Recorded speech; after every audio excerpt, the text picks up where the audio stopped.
पोरी बोला की. अगं काही नाही.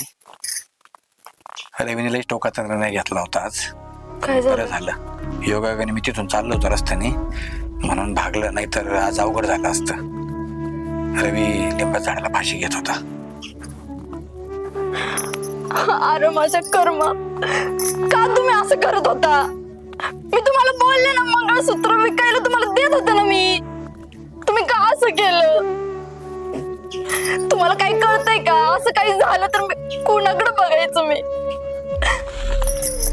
रडू नको पोरी, जाऊ दे आता. बरं झालं वेळ आली होती पण काळ नव्हता आला. मी तिथून आलो, मला पाहिलं, मी त्याला वाचवलं आणि समजून सांगितलं त्याला आता तसं तो काही करणार नाहीये.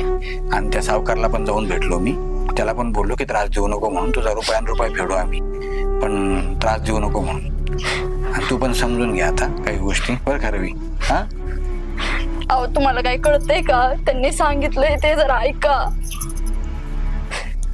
आप्पा, तुम्ही देवासारखे धावून आलात.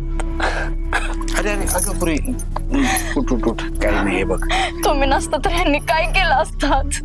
हो ना, नाही रडू नको. आणि परत देवासारखे धावून आले.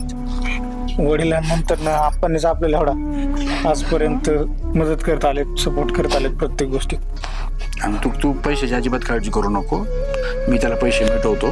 तुझे जेव्हा येतील, जसे येतील तसे मला परत कर. चालेल. तो सावकार तुझ्या दारात परत येणार नाही. आणि सुखाने संसार करा. आणि आप्पा खूप आभार आहे तुमचे. चहा ठेवते मी. नाही चहा नको, त्याला घेऊन जा, जीव वगैरे घाल. आणि हे बघ रवी, इथून पुढे पोरी काही पण वाटलं ना तर सरळ माझ्या कानावर घाला. कुठलीही अडचण आली तरी मला सांगा, मी आहे तुमच्या पाठीशी.